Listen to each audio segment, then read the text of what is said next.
I always feel like I'm reading the news. Oops, I screwed up. Phil, you're not supposed to be here yet. I'm going to make you disappear. There we are. Murf, I feel like I'm reading the news. As I was saying, welcome to the Talking Trains show. I'm John, your everyday co-host. This is Murf, our special guest co-host. And you might notice that we're doing this a little bit differently today. We're actually in the same place. And usually we're in two different places. I'm usually here at the TSG Intergalactic headquarters, and the co-host is usually somewhere else. But we're here today, and it's kind of an overcast afternoon. Why don't you say something while I take a sip? Yeah, so I came down from rainy Boulder Creek, braved the Bear Creek Road all the way down 17. It's been raining like crazy up there. And we got together because it's been a long time since we've actually seen each other. Yeah. It was really, though, just an excuse to go have some good Italian food. There is that. We had lunch, so if we fall asleep, we're getting the wine now, so, we might fall asleep. Who knows? Anyway, so thanks for joining us. Hopefully everything looks and sounds okay. I mean, other than the fact that we're on the stream. Well, other than it's us. Yeah. But we're going to have fun on this show today. I have Phil that you saw a minute ago, thanks to me being incompetent on the video screen here. And we're going to talk about the PCR convention that's coming up in April. Phil is our division superintendent for the Coast Division here of the PCR, which is the Pacific Coast region of the NMRA, and is a co-chair of the convention. So in an effort to share the word about what's happening with the convention, we're going to have him on in just a minute. And then we're going to talk about some of the really cool things. You may remember I've talked over, the past couple of years, whenever it comes up about 3D printing, about someone I know who, and I usually mention who it is, and it's this guy, someone who I know that does 3D printing, not for detail parts or models per se, but for very utilitarian things. Like one thing we won't be showing is those enclosures you made, the decoder mounts that you made for the modern diesels. So this is the guy. He thinks outside the box when it comes to this 3D printing stuff. So I've wanted to have him on for some time, or maybe do a 101 show or something. So when we're showing you that stuff, think of questions because he's here to answer them. And then the other thing, couple things. One is we'll, of course, answer the questions. What was the second one? We're flying solo today, so I'll do my best to keep up with the chat and the questions. I'll be a little distracted at times, so he's going to have to talk. Oh, okay. Well, you're actually reading the questions. Well, I'm actually reading the questions. I don't want to put up anything that's inappropriate, Okay. Yeah. Let's see. Here's our first comment. The video is so good, it looks like we're in the room. Yeah. I'm really good at this. A lot of thought went into that. Oh, yes. So thanks, Heath. Really appreciate that. Okay. So without further ado, let's bring Phil on because I really want to get the word out about the PCR convention. One, it's going to be a great in-person convention, which you'll hear about in a second. But two, we're also offering this as a virtual convention as well. So, and I'm sure we'll talk about that. So let's bring Phil back. Thanks, Phil, for being a good sport. I didn't mean to have you on first. That's okay. Nobody died. That's the good news. Back to the news commentary at the beginning. Yeah. The good news about model railroading is even if the train doesn't stop, it's not really a huge issue. So, right. Well, unless it falls off the end of the layout, then it could be. Yeah, but even so, nobody died. It may be expensive, but that's kind of the end of it. So I think, John, it's kind of, so we'll start with an interesting. I'm going to talk a bit about the convention, but I want to take everyone back to 2021. 2020 came. We had a PCR convention we did virtually, and we learned a lot about what you couldn't do in a convention, which you could do live versus not. And then we did the 2021 convention, and that was a purely virtual convention. And for a lot of people. We had 650 people registered. It was set up in a way to try to create an experience that was not going to, a Zoom meeting. If you think about it, what we're doing today is very much one way. There's a chat coming back, but if you think about it from a media perspective, the chat coming back doesn't allow people to really interact with each other, and the participants don't interact very much at all. What we were able to do in 2021 by having clinic rooms and a great hall and breakout rooms, people moved around and there was an interaction that happened that we came away thinking was very unique. Since then, John and Sydney have done some SIG meets that have been hybrid where they've done a virtual component to them. But in many ways, it was still that meeting. While there was some chat going on with the group, it's how do we recreate that feeling where it's not just getting together, but you can go talk to people about a topic while other people are talking about other things. So as we talk about the convention today, that's really what we're trying to recreate. And, Sydney and John have really stepped up to really help with that. So let me go ahead and share a few slides here. All right. Well, I hope you've got a slide up there now. We do. I can see it even. So the convention is April 24th to 28th. It's coming up in just a month or so, or a couple of months or so. And it is in Silicon Valley. That is a euphemism. We're actually in Milpitas, as you'll see in a few slides. But it is right in the heart of Silicon Valley. And there's a reason that's really important. And we'll talk about that when we talk about the physical convention. What I really want to focus on, though, first is the virtual convention. So the virtual convention will be the 25th to the 27th. It'll be Thursday through Saturday. And what this shows you is a little bit of what we're planning to do. So we're going to have a clinic track. It'll be one of the 3 clinic tracks at the physical convention. It'll be 15 clinics. You can see the times they'll be available morning and afternoon Pacific time. We will be recording the clinics and we'll make them available during the convention and probably for at least 4 weeks thereafter for the participants. We're going to have a contest room tour by MMRs. We're looking to have a couple of the PCR MMRs do a tour and talk about the models that are being judged, and not so much judge them as make comments on what are the things that are detrimental, what could be improved. We're looking at doing participant views, the prototype tours, and John is actively involved in this. So we have 2 really cool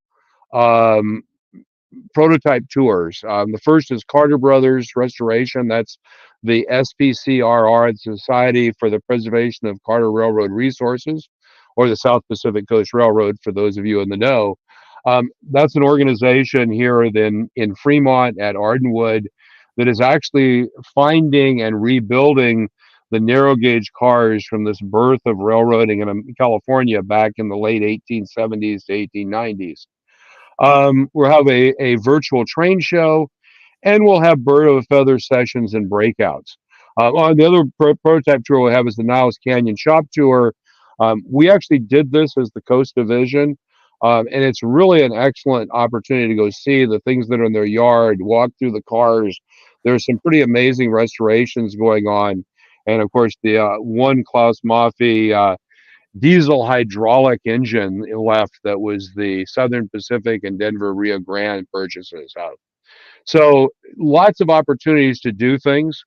What we're really doing is we're trying to build this so that you really have the opportunity to interact with people, not just sit and watch people on TV.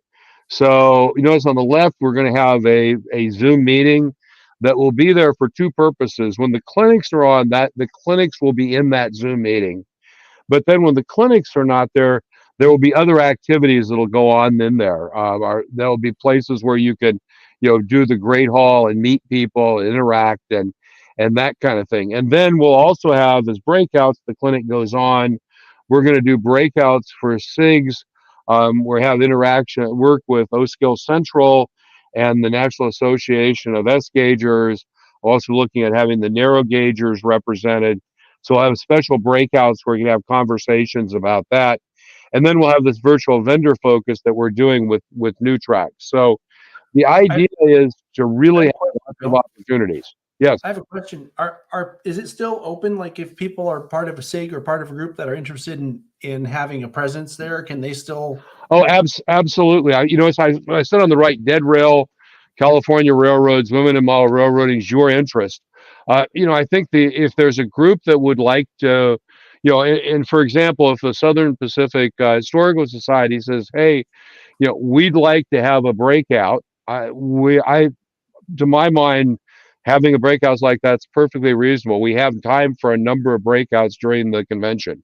Yeah, the more the better, because there's going to be a lot of virtual attendees already. Exactly. And one of the things to think about here is breakouts are not meetings. Breakouts are like, when you go into a room that's got a bunch of round tables and the tables have a name on them, and the table it says, DCC on this table, narrow gauge, and they're kind of, you go sit at a table and you talk to people, and you might go to 3 or 4 tables at one of those kind of events. I mean, breakout rooms are really the same way. You can drop in, talk to someone, ask your question, and then go somewhere else during the same time. And we'll have a list of those so people can figure out which one they want to go to. And that, again, that's kind of what makes this different than a meeting, right? In a meeting, we're all just sitting there, and some of us are talking, most of us are listening, hopefully. But here you're actually able to go to different places, see different people, talk about different topics, and you get to decide what you do during these times when the breakouts are running. The other cool thing about it was we found out during 2021, the virtual convention, that a lot of times people formed these sort of organic groups and they just ended up hanging out together. Like if I met Murf in the virtual space, I would say, hey, Murf, let's go talk to the people in the Southern Pacific breakout room. And we would both go over there and harass them together, Yeah. And we actually at 2021, we had a couple of rooms that were just named open names. And so, meeting room 1, meeting room 2 kind of thing. And so the idea is if, in Europe for the Great Hall and there are 20 or 30 people in there and people start talking and a topic comes up like 3D printing and 3 people say, hey, I've done this, oh, wow, that's great. Let's try. Then what you say is, and there'll be a host there, and most of the time between us, it'll probably be Sid, who says, hey guys, why don't you get a room? And put them in the breakout room. But that's what's profoundly different about this concept of creating a virtual convention versus creating a Zoom meeting, whether it's a Zoom meeting or a StreamYard. It's this interaction and the ability to meet people you've never met before, talk about a topic, and potentially walk away with someone that becomes a friend and you interact with after the meeting in unique ways. So, yeah, I think it's exciting. And by the way, the one thing to think about here is there are 2 things you have to make this work, right? What I just described was the mechanics that we're creating of, the clinic room, the gathering room, the breakouts, the structure. We're going to talk about the agenda. But there's one other element that's really essential if you want to have this be a vibrant meeting, a vibrant event. And what is that? It's the people. It's attendees. John's got it exactly right. The problem is if you only have one person going to each of the breakouts, it's really not that interesting. So, if you think about it, I don't know. I mean, I find myself very interesting. I could have a conversation with myself for hours, Phil. I've been to real conventions where one person seems to think that's enough.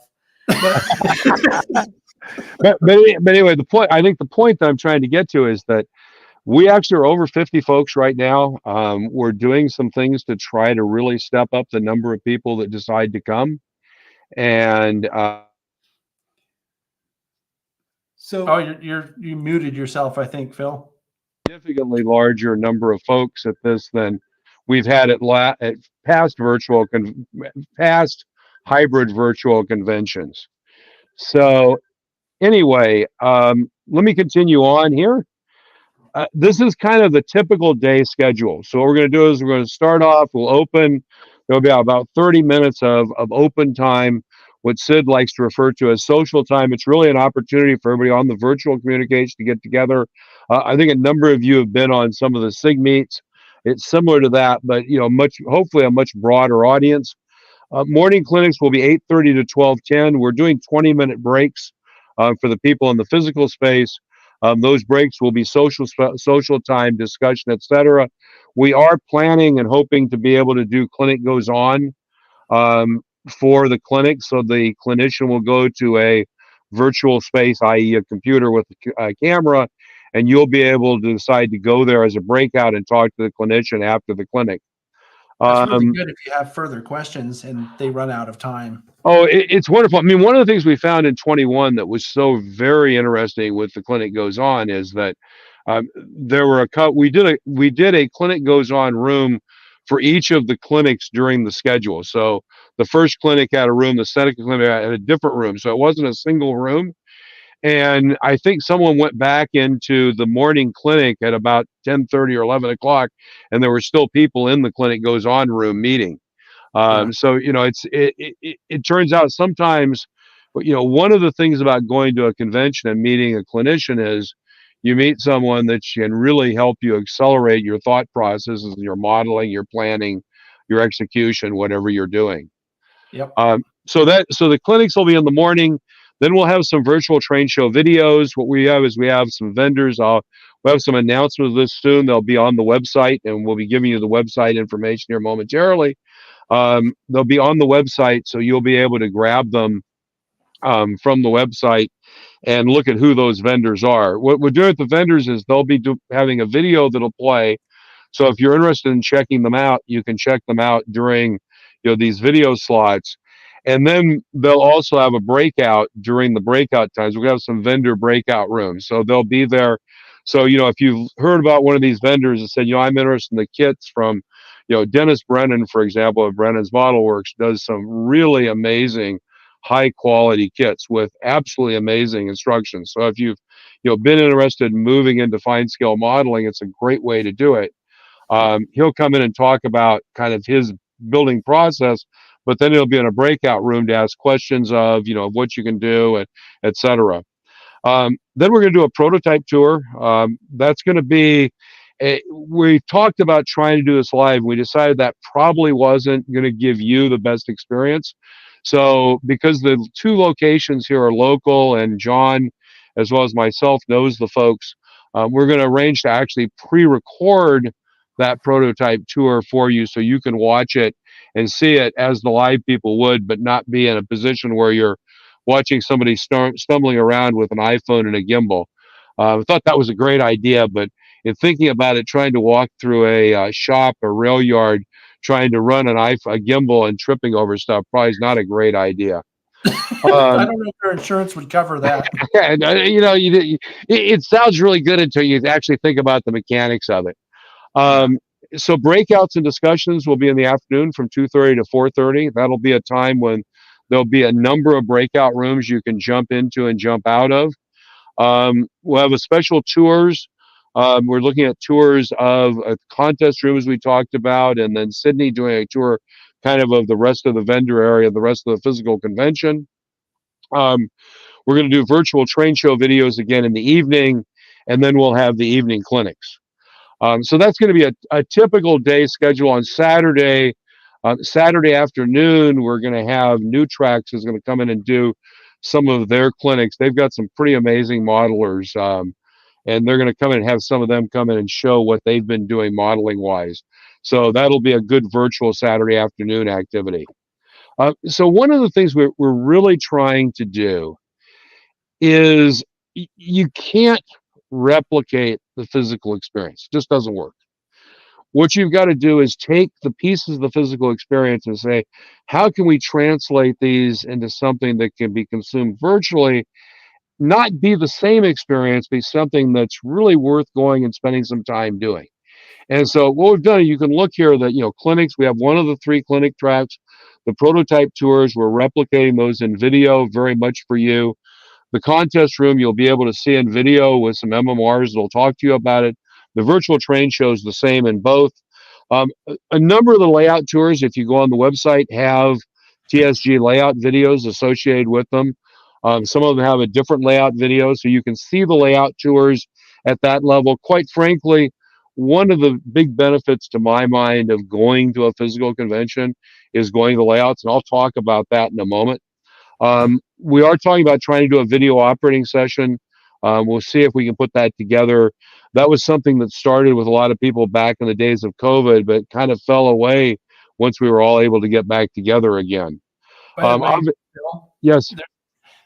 are you trying to work with James at SVL for that? Or Yes. what? Yes. Yes. Oh, if that's Yeah. the case, I have a special news announcement for everybody. Here's the dispatcher. This guy dispatches Silicon Valley lines from 30 or 40 miles away. Cool. Yeah, we've been running virtual operating sessions since COVID, basically, and it's worked out really well. And it's been great for augmenting our normal operating sessions. We always have people to run through trains now, which is great. No one has to do the boring job, right? Yeah, exactly. So I've really appreciated that. Well, one of the things to do is, and it's a little bit unfortunately, we've fallen on a weekend where for some reason the ProRail operations event that I think is every 4 years falls in the same time as the convention at this point. Wow. And so that's giving some interesting thing with operations. So it'd be great to talk about operations overall. So yeah, operating sessions are a challenge. We're trying to carry over some from ProRail. Non-rail activities and the vendors and swap meet. The vendor and swap meet, you'll get to see the area. Sid will do a tour, but clearly you're not going to be able to buy anything virtually. Really no way to do that. We haven't figured out how to transfer money in a Zoom meeting yet. Lastly, the banquet, we are looking at potentially videoing the banquet so you can see the banquet and kind of see the contest awards and that. But that's something where it's still under development, so we'll see if we get there. And then, of course, if you were at the 21 virtual convention, real opportunity to meet people that were there and reignite some friendships. So for those of you here, this is a special discount for the TSG community. It's a great opportunity to meet you and talk about this. So if you go online and use the code PCR-24, that will get you a $10 discount. So what we did is we decided with the virtual convention, we didn't want money to be a barrier. But on the other hand, I believe that you have to have skin in the game, and we wanted to have at least some level of reflection of the value you're getting for what you're paying for. So we set of what we thought was a very reasonable price of $30 to attend the virtual convention. But if you use PCR-24, you can do it for $20. And I guess, my reaction is anyone who is not in the Bay Area, not able to come physically to the convention, this is a great opportunity for you to join the convention. And I don't know what else you can get modeling for $20. So I think this is, really a great way to think about it. I think you could pick up a wheel set or something for that much. Yeah, there's very little you can pick up, but it's 3 days. You got to think about 3 days. We're starting at 8 in the morning and running till almost 10 o'clock at night. So, there's a lot of opportunity for choosing what you want to do. And I'll talk a little bit for those locally, how maybe virtual may be interesting to you. So I'm going to go very quickly through this because obviously the community here is very much outside the Bay Area, but this is where the convention will be. This is right in the middle of, for those of you who know, Silicon Valley. It's the Sonesta San Jose Hotel. It's actually in a town called Milpitas, which is kind of right at the southwest or southeast corner of the bay there. What makes this such a wonderful location is, and if you go on the website, you can see this, is that there are layouts that go up to Berkeley and Richmond, or over on the valley up Pleasanton to Concord, or there are ones down the south coast by Santa Cruz, there are ones on the peninsula, there are ones in San Jose. By being right here in the middle of Silicon Valley, we're able to get a huge number of layouts. We're actually going to go over 40 layouts that'll be open over the course of the convention. Yeah, it's and a pretty central location. Absolutely. If you're familiar with the Bay Area, it's almost the perfect location for a convention hotel. And what we've done is we've organized the layout tours into 5 blocks. So basically the far East Bay, Peninsula, South Bay, and then the South Coast. And they're on different days. So the idea is you can go one direction and hit 6 or 7 or 8 layouts, as many of them that you want are interesting in that direction in one day. And that's all on the website. The other thing I want to really point out is on the right side of this slide, which is $139 room rate with no parking and no parking fees and no resort fee, free parking and no resort fees. That's really inexpensive. Yeah, I mean, if people don't know, Phil, we have to underscore that. Lodging in this area is usually twice that much. Yeah, for the Bay Area, I mean, we went out and the next closest hotel was $199. This just happened to be a chain hotel that when we booked this, they were hurting for business because it was the end of COVID and they're not a big brand name like Hilton or that. And we got a great rate. The room rate's available from the weekend before the convention to the weekend after. So if you want to come and spend a few extra days, you definitely can. You know, one thing to think about, you know, and this is, I'll talk a little bit about costs and stuff for the convention, but you know, if you do an express fare, which is $100, the express fare will actually give you all the convention except for the Sunday dinner and Saturday night dinner and Sunday morning breakfast. What that really means is you don't need to stay over Saturday night. And if you can get into Silicon Valley on Thursday morning, which, you know, maybe you got to leave at 6 o'clock in the morning if you live out in the valley, you're now down to spending 2 nights at the hotel, which with only taxes on top of that, it's going to be about 155, 160. You're up to about 310, 320 plus the $100 registration. That brings you up to $400. Still well under 500. I don't know any conventions you can do. Exactly. And you know, I think the idea here for local people, come experience it, check it out. And by the way, if you're not an NMRA member, join the NMRA. It's $20 to buy a rail pass to do the MRA. By the way, if you're coming to the San Jose train show this weekend, we'll do a special deal on the NMRA membership if you'd like as well. Can I add something, Phil, real quick? Certainly. So to join us in person, you need to be an NMRA member. If you'd like to join us virtually for the virtual convention that we've been also talking about before this, anyone from anywhere can join us for that. You don't have to be an NMRA member to join the virtual convention if you want to come. I think that's important. Oh, absolutely. And by the way, just to make sure everyone understands, the reason we require people to be NMRA members at the physical convention is not because we're trying to be exclusionary. It's because the insurance that the NMRA has that extends to events like this only are good if everyone's an NMRA member that's going to the event.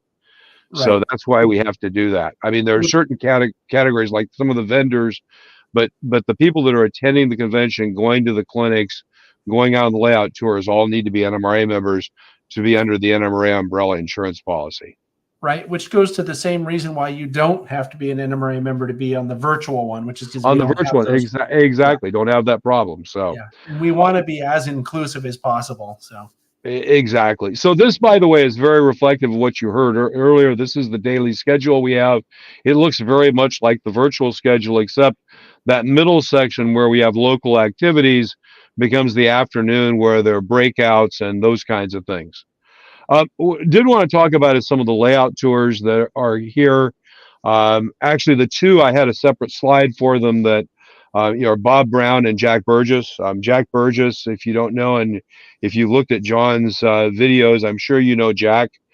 Jack's layout is probably, you know, at the level as people talk about the pantheon of great layouts, you know, starting with John Allen. I would argue that Jack is up there in that pantheon, especially on the West Coast, in terms of being one of the first double deck layouts, one of the first layouts that was pedantic to the prototype in terms of modeling all the buildings on the prototype on a specific month and a specific year.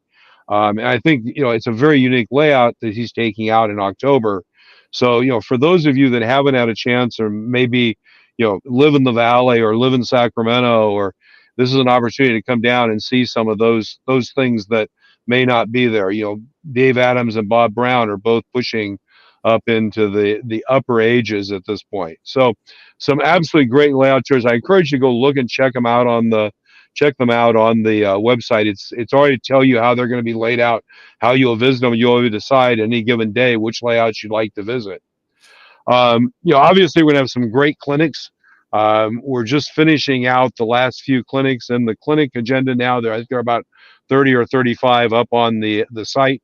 One of the things we're going to be doing with clinics for the virtual group is around March 15th, if you signed up for the virtual convention, you will get an email with basically a survey. It'll be a Google form that'll ask you to rank your top probably 5 to 10 clinics. Don't know exactly how many will ask you, to give you the opportunity. And then what we're going to do is take that data and use that data to help select the clinics that get moved into the virtual track, because we'll have that one virtual room. So that'll allow people in the virtual convention to have a bit of say about what they actually get to see. We're also doing some operating sessions. Like I said, we're going to see how many we have. Bit of a challenge because of ProRail being the week before, but we are seeing some folks that are going to carry over and do that. And a couple of the local clubs are probably going to do operating sessions as well. So there will be some number of operating sessions. We talked a little bit about the prototype and local tours. Like I said, they're really cool. The tour we did of Niles Canyon was brilliant. This year, what we're trying to focus on something with them where there will be a lunch there and a tour and hopefully a train ride of some kind. The Carter Brothers, the SPCRR tour, will start with a train ride. We'll ride the train from the depot there at Ardenwood over to the loop that's by the shops, get off the train, do the shop and yard tour, and then ride the train back at the end of the day. And then actually that day, Jack Burgess and Jim Diaz there in Newark's layouts will be open in the afternoon after the tour. So it's a great opportunity to go see the SPCRR and see some great layouts. There is going to be a vendor area. We have about 30 vendor tables. We have swap meet tables as well that a convention attendee can rent for 3 hours if you want to sell some stuff. And those will be available, as you can see, during the day and the early afternoon and then the evening, and then Saturday, basically all day until we close down those areas on Saturday afternoon. So there's a non-rail group. One of the things that's really cool about this facility is they have a room that they call the huddle room, and it actually feels like a high-end apartment, and that'll be used for the non-rail activities. It's right in the middle of the convention area. So some great reasons to sign up for the virtual tech line. I think great clinics, you learn new skills, vendor breakouts, special interest breakouts, the prototype tours, getting to see those things that are not available to the public, getting to see the contest room with MMRs that have gone through the process of building great models and having them judged and have them kind of tell you what their impression is, how these things would be rated. I think this idea of the interaction, you can meet new friends, meet old friends. I think that's a great concept to the whole thing. Finally, if you click on the QR code at the right, it will take you right there, or the convention site you can see is PCR-NMRA.net and CONV 2024. So with that, John, I think I will go ahead and stop sharing. Oh, I was going to say, leave it up so people have a chance to QR code. Okay, hang on. Let me put it back up, and I got to go through the whole share screen process here. Yeah. I'm really impressed with the amount of thought you guys have put into expanding the virtual availability of things. I signed up for the Santa Rosa one a couple of weeks ago, and actually James as well had signed up, and then we had another SVL club member down in San Diego, Roy Eltham. And so we were all watching. James was over at my house. I put it up on the TV in my layout room. We got a little bit of layout work done while watching the clinics. It was great for me. And it was kind of like, this is cool, but I'd like to see some layout tours and some other things. And so that worked out well. One of the things we did to kind of get a little bit of the camaraderie going is we opened up a Discord channel with Roy Eltham. And so we were chatting along. And of course, when there wasn't audio coming through on the feeds, we could actually do some audio of our own on Discord. So you can, get together as a group and watch the virtual stuff. It works good. Make sure everybody has a ticket though. Yeah, Okay. please. We don't want you guys doing this for free. We got to make it pay. Well, yeah. But anyway, thanks a lot, Phil. I really appreciate all the thought you guys obviously put into this. Yeah, I think again, it's from my perspective, to make this work, you've got to do more than what you can get by going to the Zoom meeting. I mean, how many Zoom meetings opportunities are there for modelers that are involved? I mean, if you're a narrow gauger and you do operations, there's the narrow gauge meetings, there's the operations meetings, there's the whole variety of things that are done like this that are more discussional and and presentation, and then there's just the whole array of people just putting YouTube videos up. So, but all of those things they're very sedentary in your participation. And what I think is unfortunate is I look at the NMRA, and about 10, maybe 15% of the, maybe 20% over time of the members actually get to go to a convention. For someone who lives in Reading, you can't get down here on Thursday morning, so you got to come down Wednesday night. And then if you decide, I really don't want to drive back Saturday night, so to hell with it, I'm going to stay over Sunday, and I'm going to buy the full fare ticket, and I'm going to have 4 nights in a hotel room. Now you pumped up to $800. That adds up to real money. And I'm not saying $800 is a huge amount of money. It's actually, for what you're getting, it's not that bad. But still, it's a chunk of money if you're on a fixed income and that. Now, by the way, having said all that, before we close, I want to talk on 2 deals that are available for you. Okay, one deal is a really cool thought process. So I've talked to a lot of people who say, I'd love to go to the convention, but I have to work. And of course, I say, yeah, I had to work for 45 years too. I don't really pity you that much. Cheers. Okay, yeah, but once we get past that little commentary, we get to the point of saying, okay, you can't leave work on Thursday and Friday, but you get home about 5:30, 6 o'clock, and you can watch the late night clinics. And if you're in a job where you're doing something and you can have a computer and you can be connected on, you can be going to the convention while you're making money and working. A lot of jobs you can.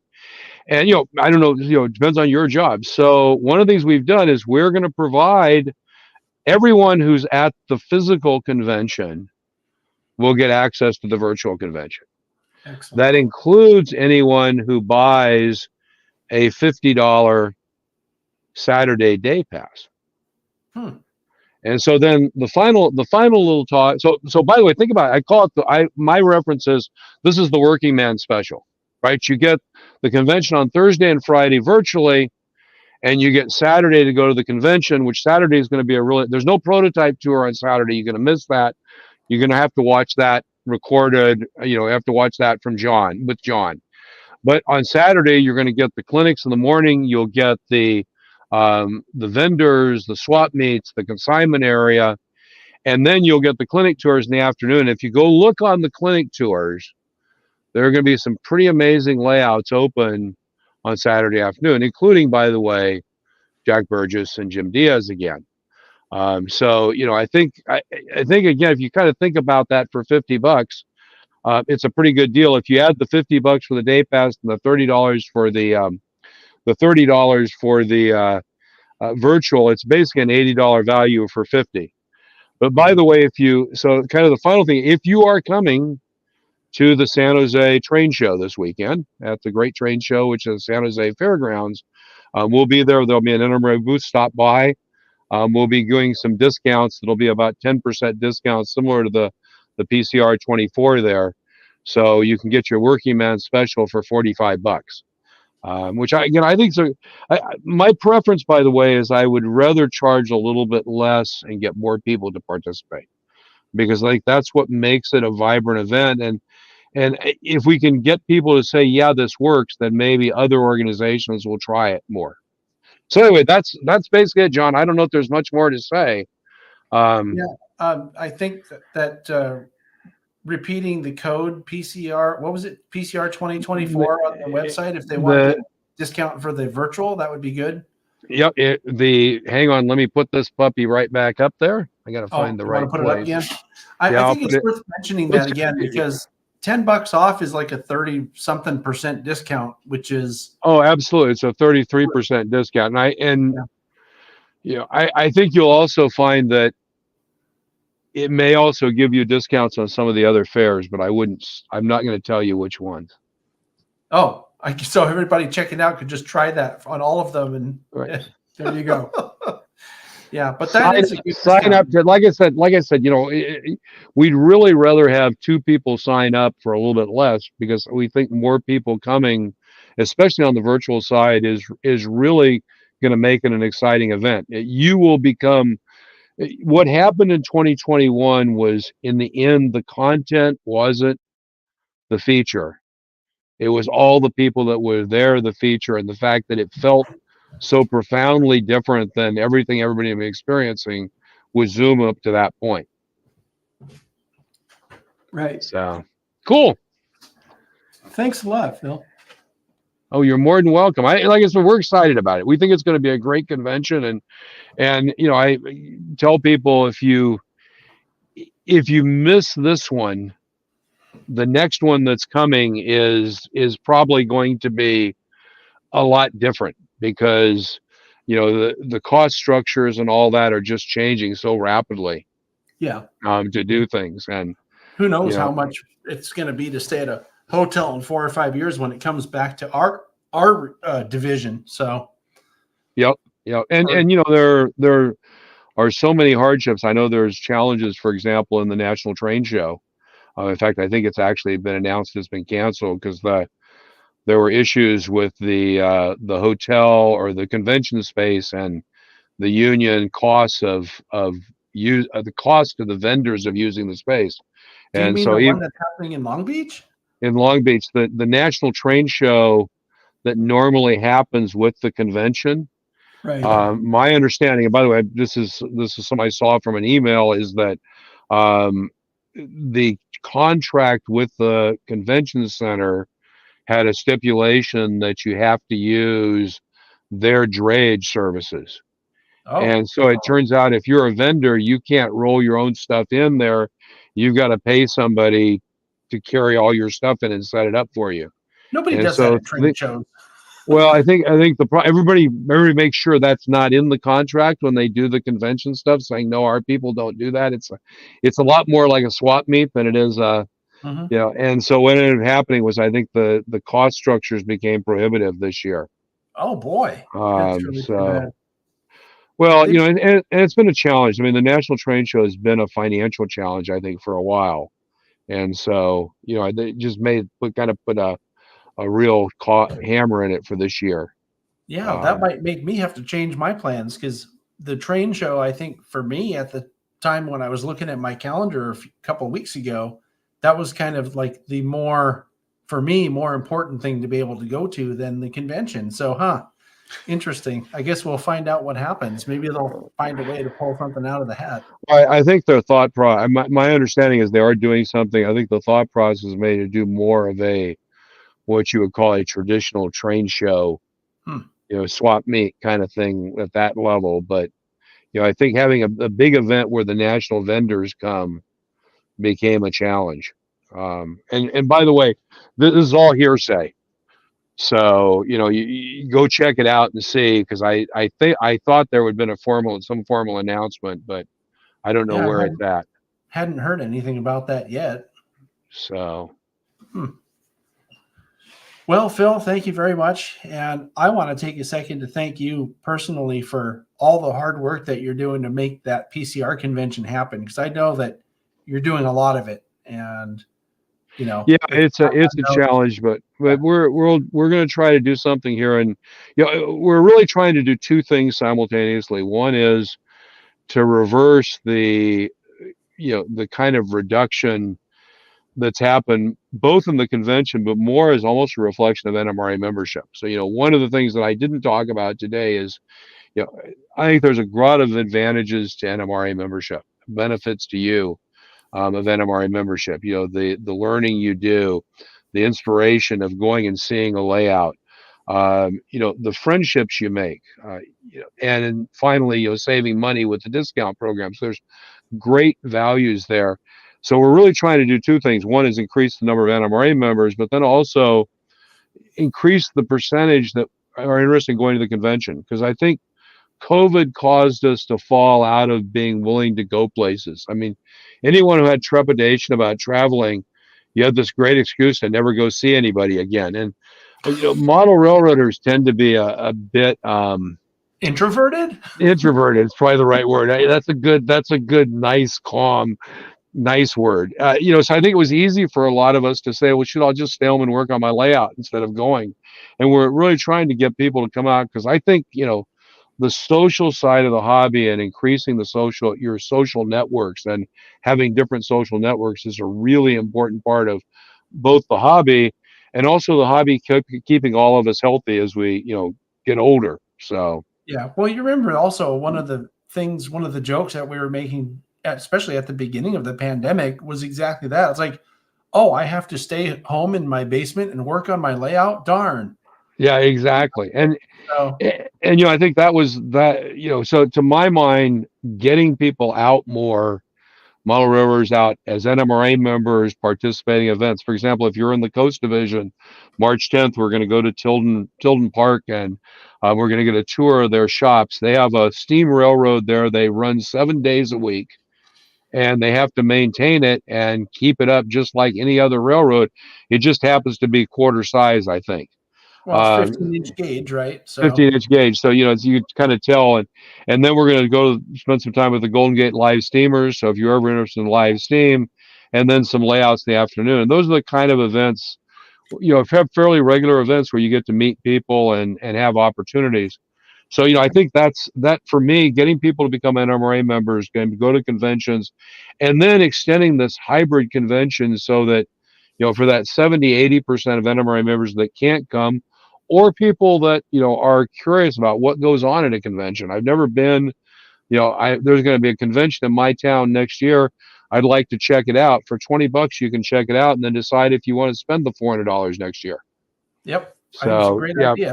Lots of reasons to do it. I seriously hope, I don't know how many folks there are watching, and there'll probably be a lot of folks watching on the replays, but I would suggest all of you, sit down and do it. Meet John in the virtual convention in 2 months.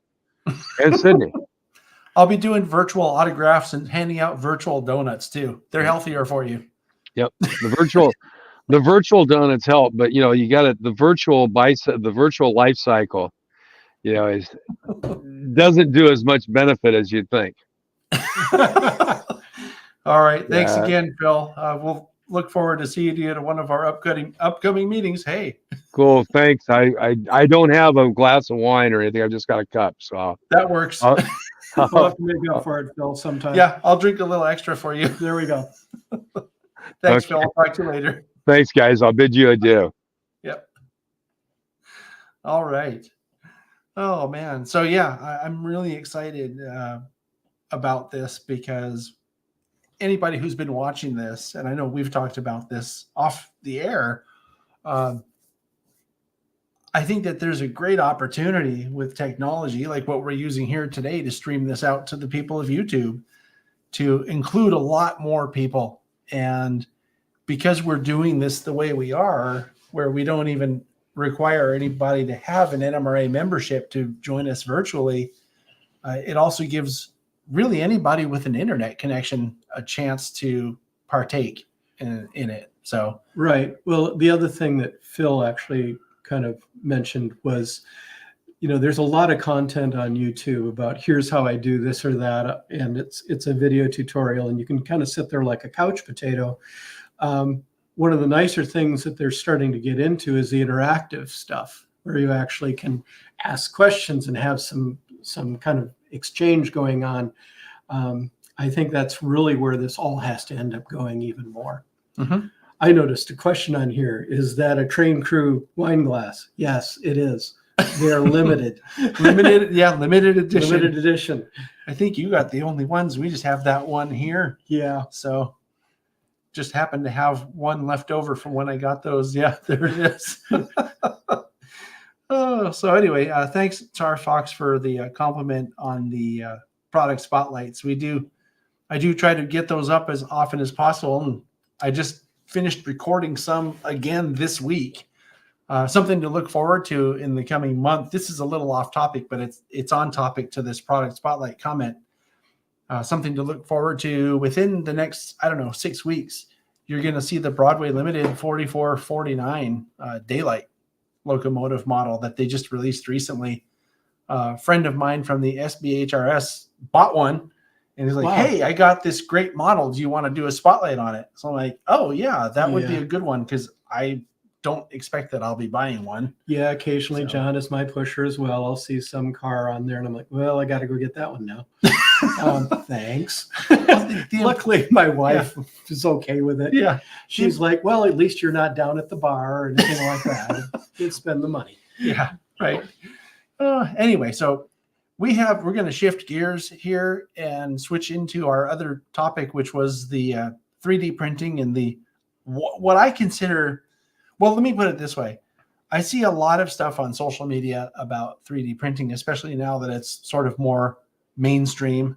One of our commenters here, which is Mini Prints, Bernard, has a whole business of 3D printing where he does the unusual stuff and also scans people. 3D printing has become pretty mainstream. And what I usually see people using it for on social media are comments like, can you print me this detail part? Or I have this shell. How does it look? I'm trying to create a shell that goes, for a model that's never been manufactured wholesale and to put onto a chassis, a powered chassis, but I need to know how to fit it on, or, comments like that. 3D printing used as, for making models or for improving models' appearance with detail parts, that kind of thing. But every time I see those, I think, well, that's not the only way you can use 3D printing, which I learned really from you, Murf. I think one of the first times I came over 6 or 7 years ago to do one of these model railroading 101 videos, you showed me some stuff that you were working on 3D printing wise. And I thought, well, that's a cool use for it, but it wasn't for detail parts. I do 3D printing for what I refer to as infrastructure. Mm-hmm. I make servo mounts and tortoise mounts. I've made panels, for instance, for my DCC in a box kind of stuff. Right. And so I've brought some pictures of things with me to talk about ways that I've used 3D printing to help organize my workshop, which wasn't my design for the most part. I've added to it, and other things like that. I have a couple pieces here. I do plan on getting my STLs out on the internet so that people can print them. The STL is the file that it's prints it, right? Yeah, it's the model. And none of this will be like really earth shattering or anything like that. I'm not putting Athearn out of business or anybody like that. By the way, did you notice that Athearn is having like a 60% sale on select things, like up until February 25th? I only say it because I ordered like 3 cabooses, Genesis cabooses. Yeah. So if you tell my wife, so don't let her watch this. Yeah. So if you order something, he won't feel so bad. Yeah. But anyway, it was kind of interesting seeing that today. But anyway, yeah, these are things to make my life easier or fill in gaps.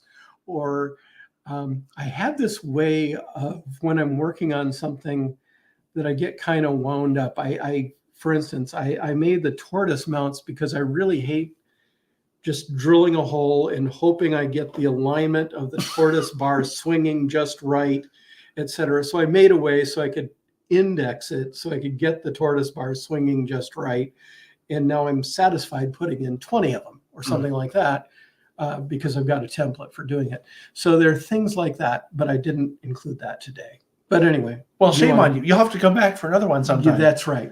See, that's a whole episode, I think. We save all the other stuff for future episodes so that you keep coming back. Right. See how that works? It's a Jedi mind trick. Yes. So let me bring this up here, and we can have you talk about what these are, because I know you told me earlier, but I already forgot. So this first thing here that you see with my paint collection, I also do, I paint miniatures for a war game called Warhammer 40K. Some of you probably already know it. At any rate, there's a really cool 3D organizing system called Gridfinity. It's made by a guy by the name of Zach Friedman of Voidstar Labs. And it's all based on putting out a grid like the little purple things down here. And then you can slot in pieces. You can see on the right-hand picture, the little black squares there, where I've made holders for the base of paint bottles. And the idea is that I can make platforms for this, glue the grid on top, and then slot in and even exchange if I want to change the load out of paints that I have for, my paint bottles or that kind of stuff. And this has really kind of helped me get my my work table organized, my painting table organized. Next. I was going to say, just give me a signal when you're ready for me to change it. Go click, click, click. Yeah, he's trying to click with the non-existent clicker. It works really well. Yeah. So here, for instance, I've organized all of my tools. The Gridfinity system stock out of the box actually contains a lot of these, including like the X-Acto holders over on the right and the tweezer holders that I've overloaded with what probably should be more X-Acto holders. And you'll notice the plier system. One of the coolest things about the plier holding and squeezing system is that it actually holds them point up so you know exactly what you're trying to grab. A lot of times in the tool bag, you'll store them upside down and you've got a pair of handles sticking up and you don't know what you're getting. So it's kind of nice that way. So you're talking about this thing in the middle that has kind of the pyramid look to it, sort of? Yeah, exactly. Yeah, because I can see what is that, like a needle nose plier set there? Needle nose plier set sitting up there. You'll see more examples of those from my other work areas. Oh, cool. So click. I've noticed that you have some very interesting product placement. Oh, there is that. Yes. What's this down here in the corner there? Do you see that? Always has to be there. That for people who don't know, that is the first ever TSG train crew hat ever made ever. Did I mention it's the only one that was ever made for a while? Yeah. I ended up having another one made. I think it was for Robert Darby, but I don't remember for sure. But that's the first one, which, by the way, is wearing it now. Yeah. This is my hard hat for working under the layout or when I'm putting things into John's trunk. Oh, we learned that earlier. Yeah, he hit his head on my trunk, and I thought there was an accident out on the street because of what it sounded like. But anyway, let's bring this back. So before we digress any further. So, I was going to mention something else. Since I have TSG Train Crew up on the screen here, I'm so bad at self-promotion. I want to mention this. TSG Train Crew, for those of you who don't know, is what I call the people who support my channel on Patreon. So yes. Patreon lets you, I don't know what you call it, donate, I guess, $2 a month, $5 a month, 10, whatever amount you want to TSG Multimedia, which helps us keep the lights on here. So if you're interested in that, you can look in the description of this video toward the bottom of the page. You can find it and sign up. Actually, I follow a number of YouTube channels, and I found myself kind of going over to Patreon. And there was one where I'm like, oh, I really don't want to spend that much. And I'm like, I'll send them $1 a month. It's kind of like, what can that be? And then I looked, it's like the guy had, in that particular case, almost 1 million followers. I'm like, oh, that adds up. So, really, if you can do it, it's good for it. It pay for things you use. It helps a lot too. Otherwise, I wouldn't. Well, first of all, I wouldn't have started it if I didn't need to. But it helps a lot, or else I wouldn't keep it going. Well, right? It seems like YouTube's getting thinner and thinner on what it tries to reimburse people with, from what I gather. It seems like that to me too. I can't imagine. I can't imagine who might have given you that idea. No, actually, I've heard it on multiple content creators Oh, on okay. YouTube. Oh, so So- it's not just me. No, it's not. No, it's not a plot and scheme against you. It's actually a thing. I thought it was a conspiracy just against, because they did, they knew how great I was doing, that they wanted to make sure to keep They it. did. They said Abaticola, or as Abatecola. Siri likes to, Abatecola. Yeah. So anyway, if you're interested and able and willing, and by the way, this is one of the first ever train crew members. I think you were the one, actually, Murf, I think, who encouraged me the most to get it started. Yeah. Because I remember asking you about it sometime there's- in 2018. I'm like, I was thinking about doing this. He says, "Oh, definitely do it. I'll sign up." And he did. Yeah. Well, it's like I say, I like paying for what I use or consume or whatever.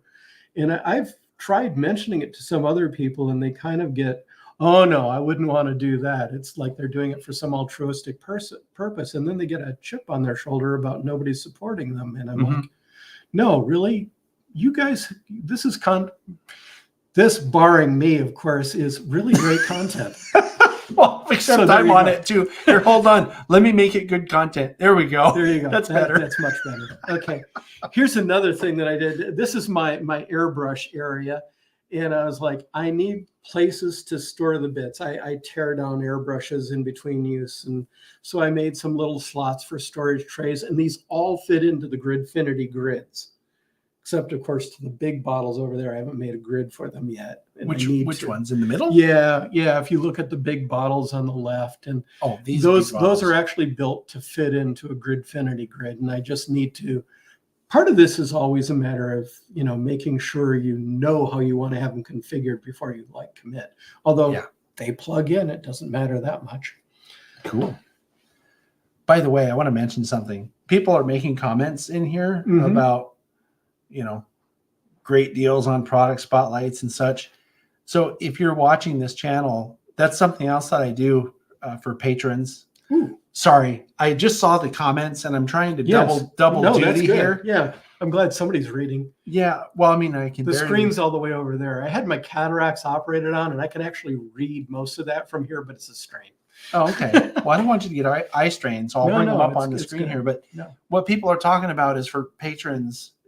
That's what they're actually called. I call it the TSG train crew, but for train crew members, I like train crew. I like it too. But I'll put the models that you see on the product spotlights on a special top secret website that only they have access to. And they're deals, and usually they're lower than most anywhere you can find them. But someone, I think it was Jerry Jackson, who had just mentioned on here, actually found one for less than what it was on the TSG one. So I just lowered the price. It didn't even That's take cool. it didn't even take much arm twisting. You could ask him if you don't believe me. Yeah. But anyway, should we advance the slide here, or? Sure. Okay. Yes. Yeah. So here again, another work area, another place for X-Actos and tweezers or pliers and that sort of thing. And then finally one over on my soldering station. Here I've got a little parts bin for holding little stuff while I'm moving along. This is the one on the left? No, the one on the right. Oh, the one is on the right. Soldering station one. Yeah, everything's kind of up in arms right now at my house. We're doing some remodeling. We're having a bunch of trees taken down because of the storm and the fire and all that. And it's been kind of crazy. Next. So, and this, of course, is the most important thing at my soldering station. The bottle on the left is my flux, which I really don't want to just have pour over onto my desktop. So it was really nice to be able to make a little Gridfinity grid and put a bunch of car weights on the bottom, and the thing is solidly down there when I'm actually working with things and swinging things back. I have a question about this, just so that I understand more fully here, because you probably explained this to me already, but I'm not too bright, so it probably went past me. But so Gridfinity is something that you download the actual models from and you print them yourself? So if you do a search for Gridfinity, Gridfinity refers to a system of storage modules that's based on that grid. And it was created by Zach Friedman of Voidstar Labs. Right, you mentioned that. And he originally made it so that he could organize his parts bins. This guy is a maker of an amazing magnitude. And so he's got, a gazillion different shapes and sizes of screws and this and that and everything else. And so he's got it all organized. And then he has these big drawers and he pulls them out, and he's got these Gridfinity grids with little compartments for everything. And he's actually put a lot of thought on how you actually grab them and that sort of stuff. So they're really easy to work with. And So anyway, going back though to the question is, do you download that and then print it yourself? yes. And so you can screw around with the shapes and sizes so that you can get something. Let me bring it back up here. So you can get something tall like that one on the left, or is that an actual design? In this particular case, I had a library of things to make little Gridfinity squares, the bottom part. And then I added stuff to simply make the cylinder on top coming up. And I parameterized the cylinder so that I could say, I want it this high and this diameter. Right. That's what I'm really asking. And then that was in a program. I use a program called OpenSCAD because I'm a Luddite and I don't use a graphics program like, I don't know, AutoCAD or anything like that. I'm not a CAD person. I'm a programmer. And OpenSCAD is a good thing for programmers to use, so you can scoff at the language, but it does the job. And so I can make parameterized models of things and change the parameters and make a new STL, which is the model. Right. And then I can print that like that. Right. So you start out with whatever his generic one was, then add your own cylinder that's taller. Yes. Basically. I got it. Okay. That makes more sense now. So cool. Should I go? Yep. Okay. Okay. And now on to the real infrastructure part. So a long time ago, I was looking at wanting to do wheel masks for spray painting the side of wheels. And there were some mass-produced ones with they were made out of plastic or something like that, but they were all one size, or I could go out and buy 4 different ones. And then I used OpenSCAD and I made these paddles for doing this. And basically you'll notice that here I have a 28-inch, a 33, a 36, and a 38-inch mask set. So those are the primary sizes used for freight cars of the eras that I model. And then I just have 2 of these cards and I hold them together with bolts, small bolts that I had on hand. And if you go to the next slide. Oh, we can do that. Yeah. Here you have actually some wheels on one side. You'll notice these are plastic wheels. I don't normally use those, but they happen to be in the car I grabbed. Yeah, you shouldn't have said that. Yeah. They look like something else to me. Yeah. Okay. Wait, you don't use plastic wheels in your layout, though, do you? No, I don't, because they create a mess on the rails. So why are you painting them? Because I had them and it was easy and I was lazy. So this guy's painting stuff he does. I know it was for the picture because you had this assignment. For class. I had this assignment and I put it off so long that I was like scrambling to do it, and I feel bad. Anyway, hey, let's make him feel. Let's make him feel worse. Yeah. Why did you wait so long, Murf, to get ready for this? Don't you know how important this is? I mentioned the trees and the storms and the remodeling and everything else. Don't they know how important you are? Yeah. Someday I really need to come back and do this a little bit more for real for you guys, but you get the idea. So you can put your wheels in here. Now, the idea here is that I don't want paint going onto the tread of the wheels because that'll garbage up your rails. Yeah, even more than just having plastic, right? Exactly. Yeah. I also didn't care if I hit the axles on the inside because nobody ever actually really gets to see those. This is kind of the 3-foot modeler version of how you actually paint wheels. And I think, if I remember right, Murph, I think this is one of the first things you ever showed me as one of these utilitarian things. I don't remember it being paddles. I thought it was one of these clamp down things. No, that's coming up. Oh, well, should we maybe advance this? Move on. All right. I use acrylic paints for doing everything because I can do it and not stink up my basement. A lot of times I'm painting in my office and that kind of stuff. Acrylics now work really, really great. On most of the wheel sets, I'll start off with primer. If you're dealing with anything, for instance, if you look at a truck side frame that's using a Delrin plastic, which is an oil-based plastic, or oilier based plastic. Yeah. It's hard getting paint to stick on that stuff. Yeah, Delrin's the worst. So use a primer. It helps a lot. I tend to prime in kind of where I want the color to go. In this case, I wanted red, brown for the trucks. Yeah, exactly. Here's my $1 million railroad road with plastic wheels. Yeah, don't tell my wife. It doesn't. No, hon, it cost me $100. Anyway, so having acrylics ready to spray, and you can do that now, and it's not nearly as much of a headache as it used to be. I always use flow improver to get it to shoot through the airbrush a little bit easier. Yeah, I had never heard of that until we were talking today, the flow Yeah. improver stuff. But I Yeah. also don't have an airbrush. That's one of those things that I still have yet to, experiment with. And My first go at model railroading was back in the 1970s, back when I was a teenager. And I was lucky enough back then. I was a competitive figure skater, oddly enough. And one of the things that I did as a figure skater, I did ice dancing, and I'd have to take girls through ice dances, or I was the one guy in the ice rink that took these girls all through ice dance. I might take 30 girls through ice dances through their tests. They'd have to practice with me, and then we'd go do the test, and they'd hopefully pass. And they'd always come up to my skating partner, my competitive partner, and say, "We want to get Rich a gift. What should we give him?" And there were strict rules back then on what it took to be an amateur. But my partner would always say, "Oh, he likes trains. Get him a gift certificate for the train shop." So I'd walk into the train shop being a teenager, and there were all these old gruff guys sitting around there, and they'd all kind of like turn up their noses because that's the way it was back then. I hope it's not that way so much now. it probably depends on which store you go to. And I'd plop, $400 worth of gift certificates on the counter and go, "I want this airbrush and I want these cars," and that kind of stuff. So anyway, I ended up with a Pache double action airbrush.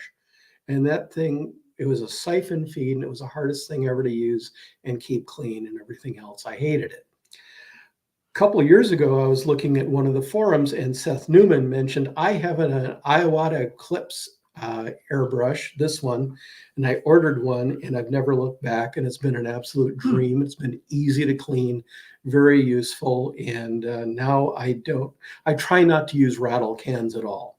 I don't like having to deal with the stench of it and that kind of stuff. If I have a whole lot of stuff that I need to spray, I'll do it outside, and, but it takes good weather to spray outside. Yeah. Well, I mean, which we get a lot of in California, but not so much in the winter. Not right now. I mean, Yeah. I was priming just the other day while it was dumping, a couple inches of rain on my house. So this is kind of nice.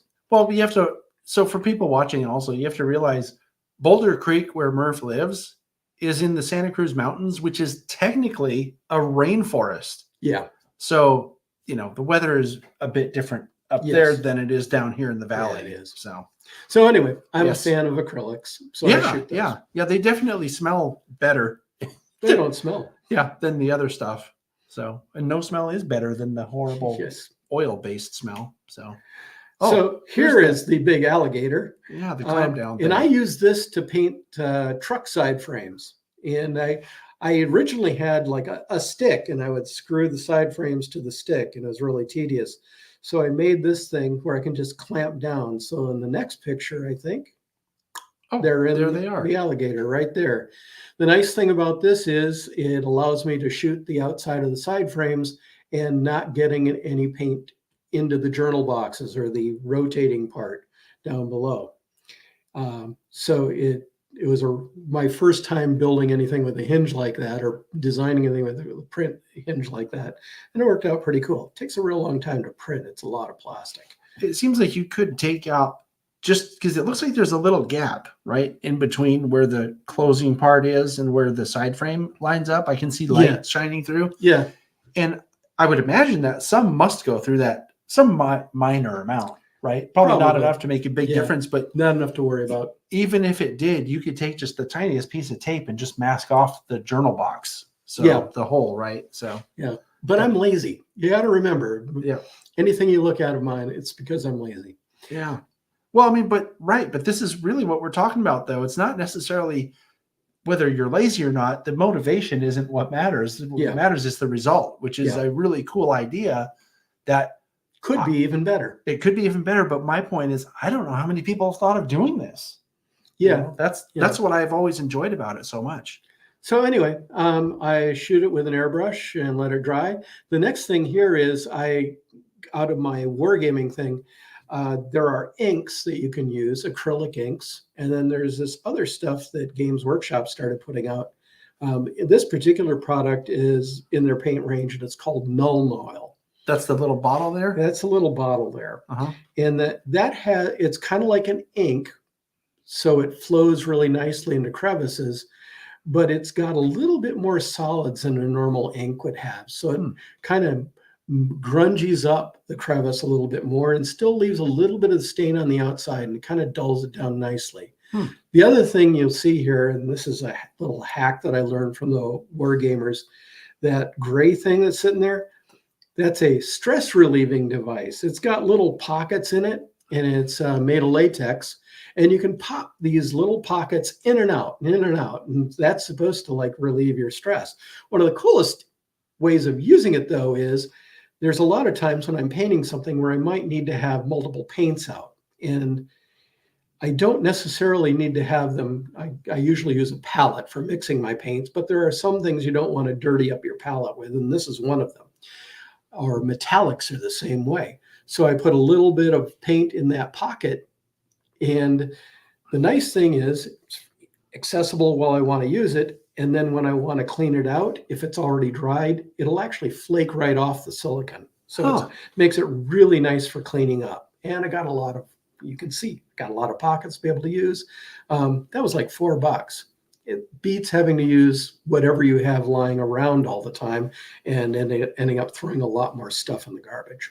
Yeah, I mean, I'll usually pull stuff out of the garbage, like a piece of paper, or a piece of cardboard or something, if I'm needing to mix a little. Or those paint. little plastic shells that wrap up whatever it is that you're, That would work. Or, yeah. Do you know what works really well as a palette? And I'm not going to say that people should do this because it's really wasteful, but if you take like a red, what do you call those, like little red beer cups from parties, and just turn it over, and the top of that thing, that's a good one, is right. It's big enough to hold stuff, paint, and it's higher. Well, I don't know if higher is better, but you're working on something over here like crazy. But there you go. But there's so little of it on it that it doesn't really matter so much. But just a solo cup, that's it. Yeah, thank you. This is what I love about having this. Yes, exactly. Is that I can't. In case you haven't noticed, I can't remember much of anything these days.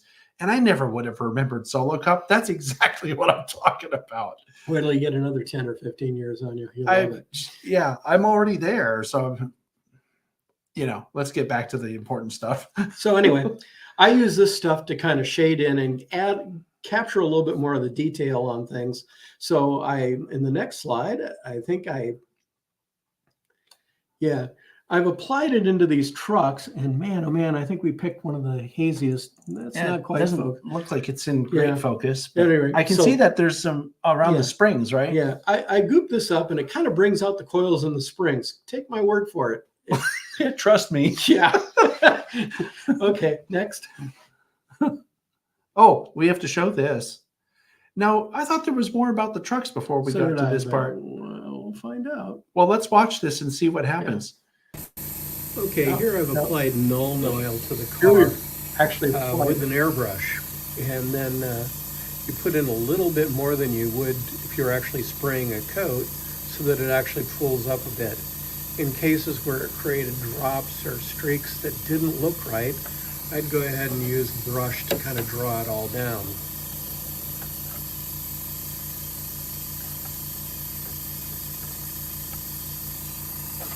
Here we can see it's collecting a little bit much up here, so I'll just draw it down a little bit and a little bit down there. There we go. We'll let it collect in the sill plate like dirt would, and we're fairly happy with that now. This looks a little bit dry. We'll bring some into there. Okay, we'll let this dry off.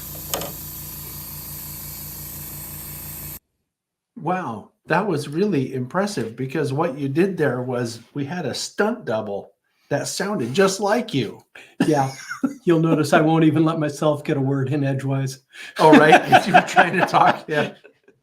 Yeah. But I like what you were doing there, how you were taking the places where there was more material and drawing it down with the brush. That's a great way to do street marks on the side of a car too. Yeah. And actually, one of the things about when you're trying to add some weathering or something like that, it doesn't need to be even. As a matter of fact, you almost don't want it to be even. Yeah. So yeah, nothing weathers evenly that I know of, that I can think of offhand. Right. I'm thinking about that. Hey, everybody out there in YouTube land, if you know of anything that weathers evenly, let us know. Put it in the comments, because I'd be very interested to see what that might be. And don't say Solo cups. Thank you very much. So what are we looking at here? So here, this looks like, so one of the things I did, you can tell that the Nuln Oil has done its job on these springs, but also I came back with a little bit of orange, and I actually shot it through an airbrush from above the trucks, meaning the top bar of the truck coming in from the top. Also, it's like a highlight almost. Yeah, to kind of do it as a highlight. You could obviously do this with dry brushing. If you're doing more than just 2 of these, like if I had this whole thing loaded up, I could hit them all at once and they'd be done. And it's, really passable for a light rust on a train truck. Well, one of the cool things too about painting, especially in smaller scales, like this, and this is HO scale, so it's not like super small, but something that I've noticed is that light does not scale down along with everything else. So painting highlights like that, yeah, it's rust, but it also makes it look like the light is hitting it harder on those upper surfaces where it would in real life. Yeah. So, as a matter of fact, whenever you're using an airbrush to apply this, conceivably, whenever you're using any kind of paint to do this, think about what you're actually trying to achieve. I'm trying to get the highlights coming down from above.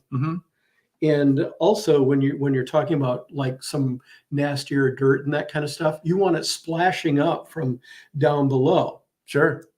So if I were to want to continue with this, I could take some darker brown and hit it from the bottom side and actually get a little bit of muck coming up from the time on the road. Or to take my idea of light, it's shadow. Yes. Right? Because the shadow would be underneath and the light would be on the top. Yep. So that makes a lot of sense, actually.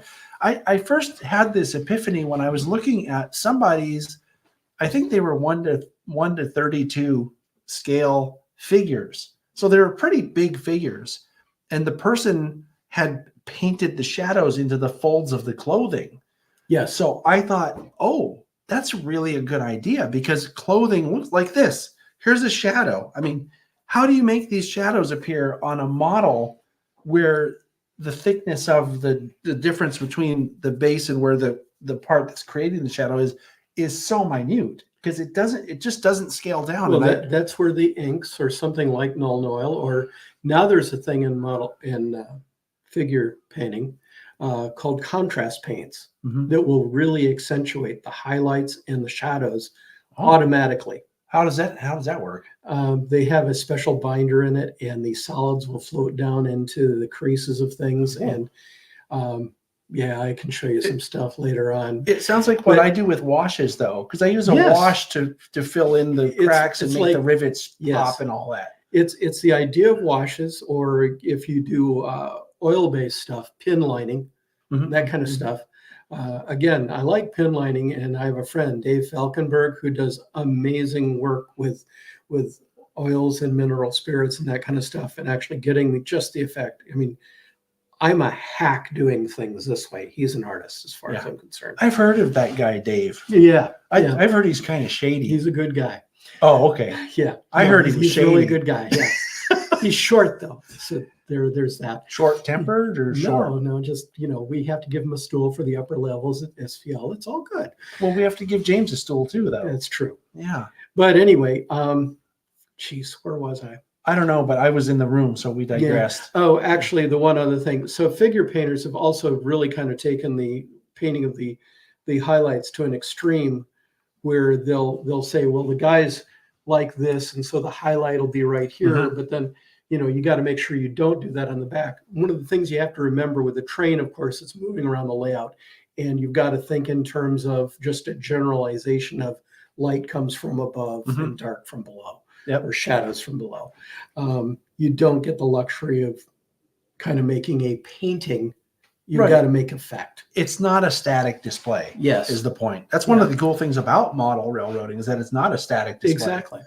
I think that's also something that contributed to the popularity of it when it was first getting started was, and I've heard people say this about RC stuff. You can be into RC planes and you build your plane and you fly it, but if you crash it, you can't fly it again. I mean, I suppose that could happen on a train, a model train, but generally speaking, you build your models and then you get to run them for until you don't have them anymore. So Falkenberg and I, one year, were putting together Fremo N modules, and we were doing a test with one of my SD90s.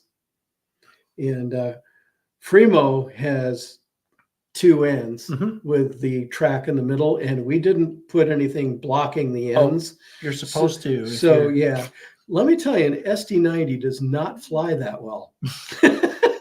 Or it flies really well for 3 or 4 feet, then it never flies again. Yes, we laugh. yeah. We still joke about it. Oh, that is not good.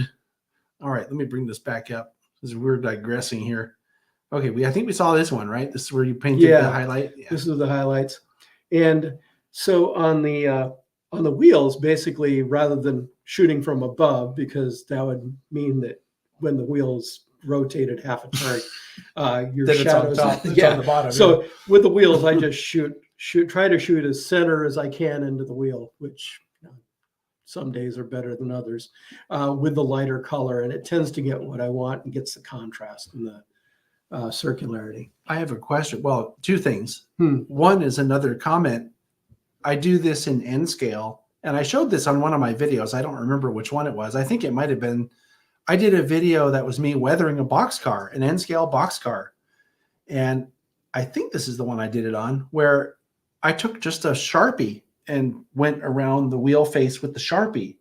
In N scale, it works really well. I don't know if you Right. could apply that in HO, but what gave me the idea was I was getting models for spotlights, and they had what they called blackened wheel faces. And Right. and I would look at it and go, it looks like someone just took a Sharpie and did this with it. Right. So I took a Sharpie on a wheel set and did that with it. And I'm like, oh, it looks just like that. That's a good little trick to make it not shiny. Oh, right? yes.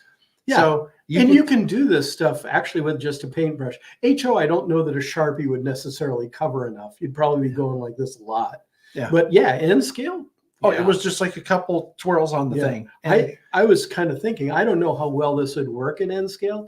I've made the masks using OpenSCAD with one line at the top where it defines HO scale. okay. So an inch in HO scale is blah, certain calculation, and everything else is parameterized. So conceivably, I could redo these things in N scale. Oh, I see. Oh, just scale it down. Yeah. Yeah, just say, okay, now let's change this to an N scale thing. Here's a formula for N scale inch. And it just does all the rest, figuring it out. But Yeah. Well, it's just 1 to 160. So 1 to 87.1. It's a little bit yeah, less than half, or is it more than half? Yeah, and to make it even, well, not that hard, but basically 3D printers tend to work in millimeters, not inches. So you do that as well. So there. What another calculation? Yeah, it's really Jeez. hard. If only we had computers or something to carry out all this. Do this before wine. Yeah.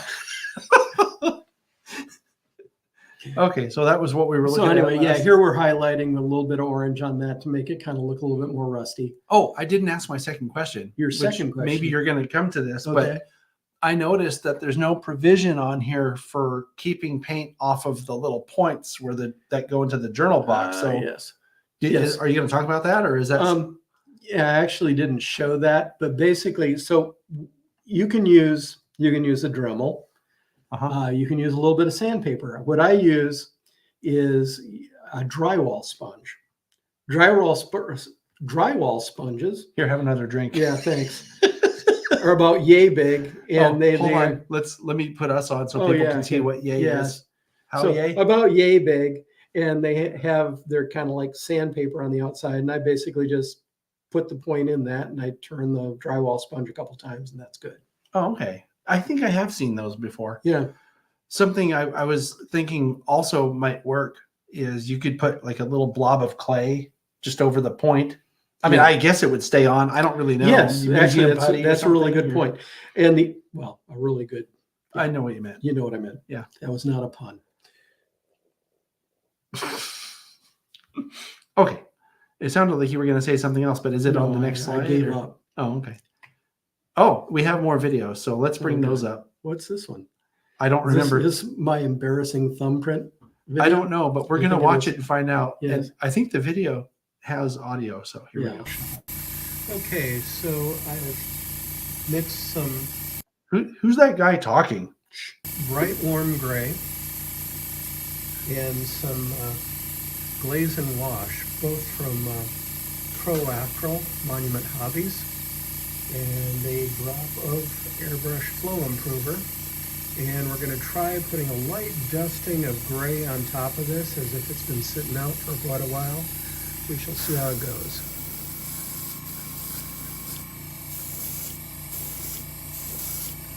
And here I'm going to, shooting from above and then coming down in stripes across here, including the area where I managed to touch it with my thumb. We'll just kind of make up for some sins here, I hope. There we go.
You want to say something about this one before we play the next one, or? Yeah, go ahead.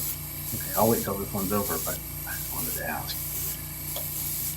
I know.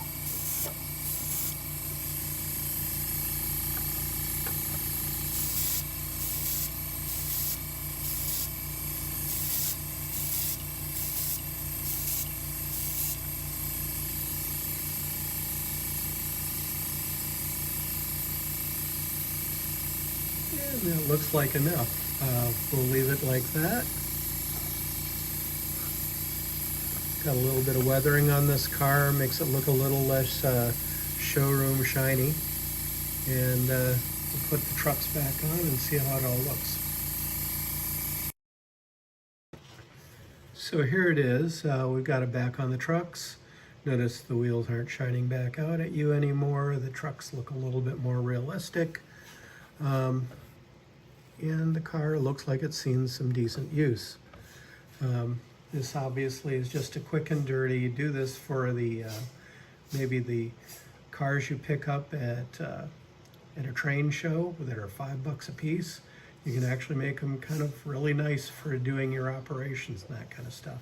So I hope this gets you going to actually weather your cars rather than having them being showroom bright and shiny. Talk to you later. Bye. Talk to you later. Bye. So yeah, Tony, I like the question. I haven't tried doing any graffiti yet.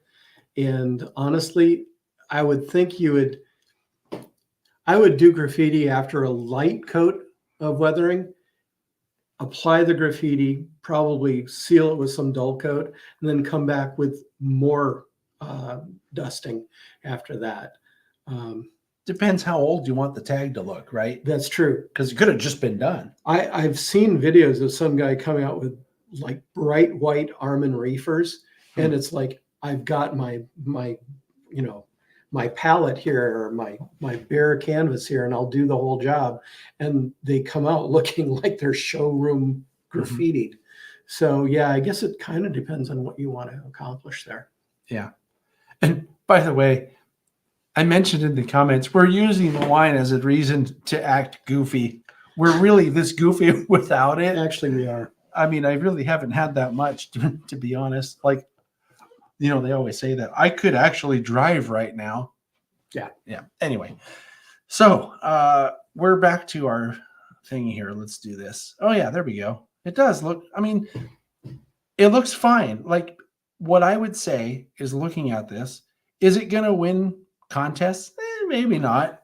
But if you have this on your layout and it's during an op session and it's part of the train that I'm switching out, I'm not going to look at that and go, wow, Murf, you really screwed up the weathering on that one. Well, You know, the other thing is, I've seen people do just amazing jobs on locos and half the string of their cars, and they come to a whole section of just things that have just obviously come right out of the box. And it's really is kind of a shock to the system when you see it. sure it is. So yeah, getting a little bit on it's really good. The other thing is, this is probably, I think this is a really old car. It's got molded on everything, but Yeah. once you add the Nuln oil, it kind of makes things stick out. It gives some dimensionality. I think it was Tony was mentioning at N scale, you pretty much depend on that. Mhm. And I can see that.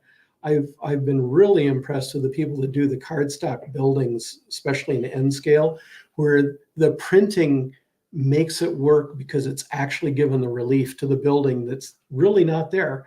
And when you think about N scale, how much relief would you have for an actual rod coming across something? Exactly. And that's the scaling down of light that I was talking Right. about. As a matter of fact, there's a video on this channel that is a layout tour. I think you've seen it, or we might have talked about it at some point, of a guy who did everything in black and white. Okay. For people watching, in case you haven't seen this, this is very much worth going to see. I'm going to take this down for a second.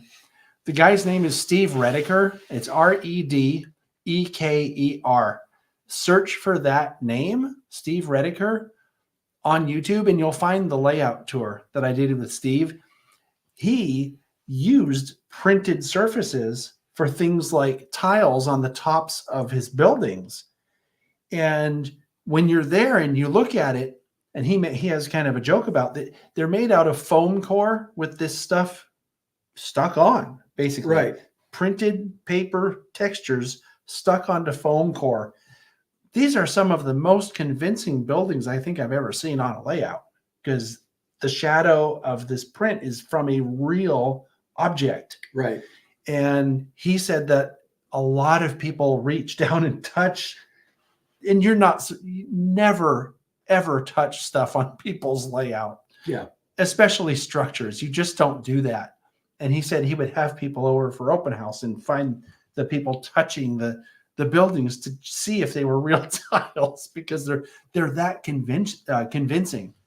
And actually, Dave Hammer found it here. This is it's the Hetch Hetchy in black and white.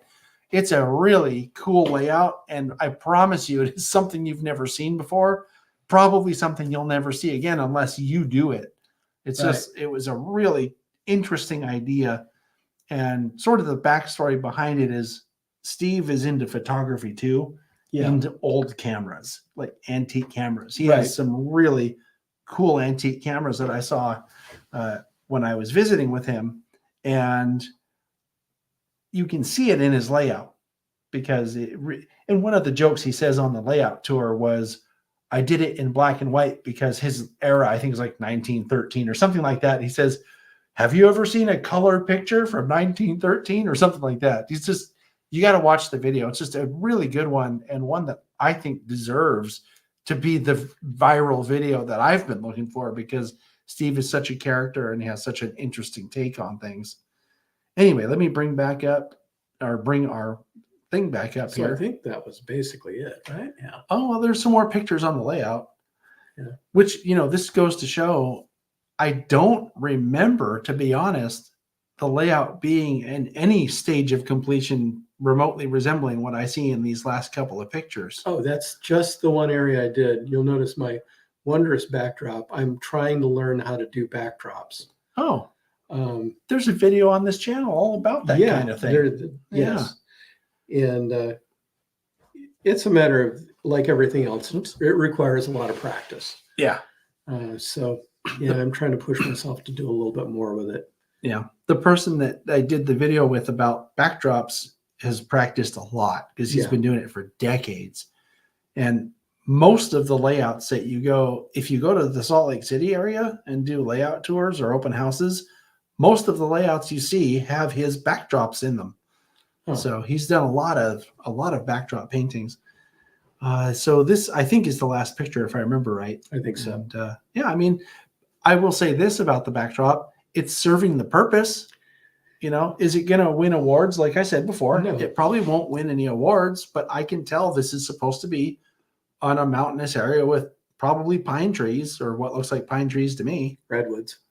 Well, I think of redwoods as a type of pine tree, isn't it? Or I'm not exactly sure what the classification is of it.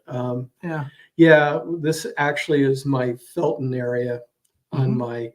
I'm proto-freelancing. What if the UP kept its line going up into the Santa Cruz Mountains that SP made, and actually went all the way over from Santa Cruz over to Saratoga, not going over Highway 17's route, and going by my house.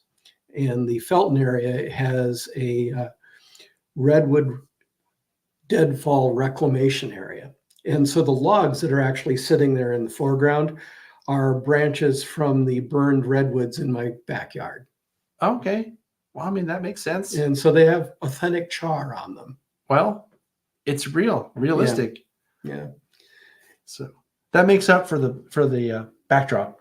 You have realistic logs. Well, that's true. Yeah. So that is the last thing on the slideshow. So this would be a really wonderful time for anybody that has a question for Murf about his 3D stuff or about the painting stuff. I will make an observation. What I was going to say is put your question into the comments on the chat there on the side if you're watching live. If you're watching this on a replay, you can certainly put a question into the comment section and we will see it eventually. But one thing I wanted to mention was I noticed when you were doing the demonstration on the airbrush in the paint booth, you had the car right side up and you were doing like from an angle above, like this, right? Right. Which makes it clearly heavier on top, like at the corner where the roof meets the side of the car, and doing like this, which would make it fall off. Right. So I saw the technique that you were in. Really, that having it on a video made a lot more sense than trying to show a picture of it. Because, it probably helps a lot. I'm a little bit partial also to video because that's what I do. Yeah. So, and I found out how much I was lacking in producing good videos. I was at home all by myself with no John nearby. Well, one of the things that I'm always looking for is topics for Model Railroading 101. So if you ever wanted to do one of those, we could certainly do it. It's not like we're that far away. Which one? How to actually do decent videos? And or how to do videos, how to use a tripod. I can teach you how to focus your stuff. I honestly, John, I think that would be worthwhile for a lot of people that would love to show their stuff. Yeah. But really don't. I've seen layout tours with a person walking around with a camera and I get seasick halfway through. Yeah.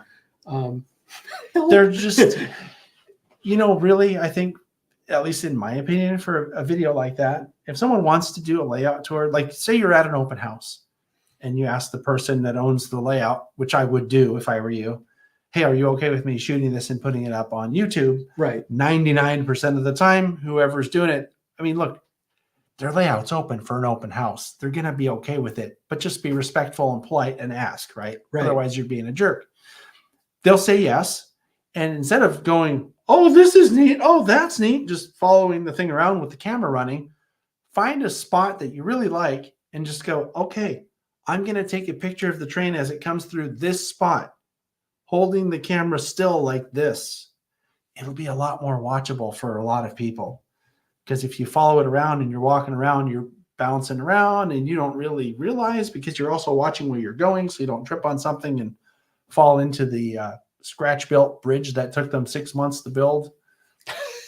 That's a story, isn't it? That's an illusion. A real story. Yeah, that's a real story. I've heard that one. Yeah. It wasn't from someone using a phone, but it was from someone walking into a layout and going, oh, wow, and not realizing there was a step there. And they tripped and fell into a scratch-built bridge that took the guy who built it, a master model railroader, I think he said 6 months to build this thing. So that would be awful. I can't imagine how bad that would feel. Yeah. And honestly, the people that let you tour their layouts they're really opening themselves up, and you've got to appreciate it. There are just some really great layouts that I've seen at various conventions. The highlight of my convention experience was going into Bruce Chubb's house in Grand Rapids. Mm-hmm. And Bruce Chubb wrote the book on operating a model railroad, as far as I was concerned, back even in the 1970s when I was a kid walking in the hobby shop. Mm-hmm. Anyway, I walked into his layout and I got handed a throttle and told to start down here at this lower level. And it took me an hour to go do the round trip of his layout, and every signal worked perfectly. And so it was. But wait a minute, was it an open house or was it an op session? It was an open house at NMRA Nationals. Huh. My wife at one point walked up and she goes, I'll be sitting in the front yard. You just have fun. And that's how you knew it was the right wife. That's right. Yeah. Exactly. She understood. Yeah. So we love Mo. Yeah.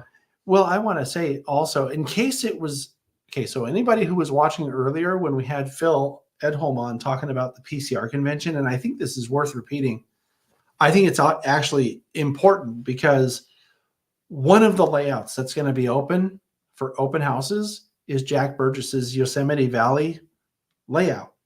It's an HO scale layout that you've probably heard of. If you watch this channel, you have heard of it because I did a whole 20 or 30 part series of model railroading with Jack Burgess, and I'm going to be seeing him this week. But what I want to say is his layout is going to come out. He has determined that he's going to be 80 in October, and he doesn't want his layout to be sitting around after he's 80 in case the inevitable happens before he's done taking it out, and his wife would have to deal with taking out a layout. And nobody wants to leave that for a spouse because it's a huge undertaking and just not something that I think people would want to do. So his layout is not likely to be around past this coming October. So it would behoove you, if you'd like to see it in person, to get out here in person and come to the convention and go to see Jack's layout before it's gone. Something else, I don't know if I've made this clear over the years, but Jack's told me in the past that if anybody from the TSG train crew wants to see it, if you happen to be out in the area and it's not during the convention, hit me up on Patreon and I'll see if I can get, a chance for you to see the layout. And there's been a number of people that I've taken to Jack's to see his layout, and you don't just walk in and see the layout. He's there and tells you everything you want to know and answers all the questions you might have too. It's really he likes to show it off, and it's kind of a first class experience if you'd like to sometime. Yeah, Jack's layout is really outstanding, and the modeling on that is incredible. Another one on the list that I have been to is Seth Newman's layout, and there are so many operation features on his layout. It's truly worthwhile. If you're into ops at all, if you can walk around that and absorb the kind of things that are there and the switching scenarios that are there, it's really great to see. And then there are scenes like the Nile scene where I've been there. I've seen this. Oh yeah. And so, yes, Seth's layout, that's one that I haven't had a chance to operate yet. Yeah. And every chance I get, I try to remind him of that. Good. But he's, during COVID though, he didn't do any ops. And they started working on a bunch of stuff. So he hasn't done a lot of ops. Yeah. So he has an excuse. Well, that's what he told me anyway. Maybe, wait a minute. Yeah. That's just what he told me. Yeah. No, but seriously, every time, maybe not every time, but a lot of the times that I've been to Seth's house for other related things, like we did a video about his switch, the MP10 switches. Yes. I've taken my phone, because I usually just have my phone with me, and I'll stand in Niles Canyon at his layout, and I'll look at it with the phone for the podcast, and I'll say, I've stood right here, and this looks just like it, to your point. Yeah. Right. Yeah. And it is. I mean, he's really done a great job of nailing that area. He's captured the atmosphere of that portion of the bay. Big time. Also, I've only operated there once, and I actually got to, I think I was engineer, and I had Dave Falkenberg as my conductor, just directing switch operations for me. And I had the best time with him. Dave knows the shortcuts, and he knows how to tell you how to work through these things. So, yep. Sorry, I'm typing some responses in the comments. Got some questions, right? I'm going to put the questions we have up here, and I'm trying to do it at the same time as being a host on the show, and it's hard to do. It's one of the things that I when I watch other people that do nothing but sit around responding to the comments, it's cringeworthy to me. So I'm trying not to be like that. Oh, okay. Yeah. What kind of cringeworthy are you trying? I'm sorry. Well, I had you on. Oh, okay. Good. Yeah. So that should be enough, right? We should be good. Yeah. There's and in case it's not enough cringe for you, they have me also. That's true. Yeah. So let's see. Jerry is saying he'd like to go see Jack's layout. Well, Jerry, you're a card carrying train crew member, so come out for a visit sometime, and I can most likely arrange something for that. So I'm not seeing a lot of questions here, Murph. Is it possible that you did such a great job explaining stuff in the presentation that no one has any questions? Yeah, either that or they just want us to shut up and go away. But they can switch off. They could go away. Yeah, they can switch off if they want that. Yeah. Thank God. Yeah, right. Okay. So, but anyway, if there aren't any questions, I'm trying to think how I usually wrap these up. I usually talk about what's coming up on the channel. So let me open up my deal here and see if I can find that for you guys. I kind of stopped doing a monthly thing on the podcast of what's going to be coming out because it didn't seem like anybody really cared that much. So now I use, sorry? Yes, we do. Oh, you do? Yes, we do. Well, maybe I'll start doing it again just for you. Okay. So, by the way, I do want to mention one thing that just came out recently, and maybe I can just share my screen to show this because I think it's worth it. Let me do this real quick here. I'm going to share my screen, and I want everybody to look at this, and I want you to go watch it because if I can find it, oh boy. A Chrome tab. It's not showing up here. Okay, well, maybe I can't show it. So I'll just describe it to you. If you go, here, hold on a second. We have a question. Oh, actually, we want to talk about this because they don't have to buy these, right? Yeah, it depends. Well, I don't have any place to sell them. So I plan to get my model files on a site fairly soon. I've been asking around what would be the best site to put these up on. That would make the models available for anybody with a 3D printer to print however many they wanted. There are some sites that will print something if it's a model they have on site, and I could consider putting them up there too. I'm thinking. Then they would be for sale. Yeah. I mean, I'm not trying to make money off this because I'm retired and I'm trying to keep it that way. All right. Yeah. Yeah. And it's kind of I hope to give back a bit to the hobby. So I hope that answers your question, Jerry. Do you have a 3D printer, Jerry? We might be waiting for a minute for that to come through. While you're waiting for the question, for Jerry to answer the question, I want to mention what I was going to mention before I got distracted by the very appropriate comment that, because we forgot to talk about that because you were telling me beforehand that you were going to try to get those things put up somewhere. What I was going to say is that this past weekend, the fourth part of the Blue Nami install into the garden scale Bachmann climax came out. And I want to mention this because we took the model and ran it on the now gone Fern Creek and Western. And not only did we run it on the Fern Creek and Western, but we also had Trevor Park, who was the guy that, well, one of the main guys that built and operated the Fern Creek and Western. He had his East Side Lumber Company number 6, which is also a climax, basically the same model as mine, but his has been bashed and detailed and weathered to a degree that is like, at least in my opinion, master model railroader quality work. Wow. And he shows both side by side. So it's a really good video to get a comparison of what you can do with kind of a basic model. And then of course you get to see the Blue Nami equipped my model running around on the layout as our test run. And I wanted to mention that because when it came out, I got a notice from YouTube saying, not as many people are watching this as you normally get. And I'm like, wow, why not?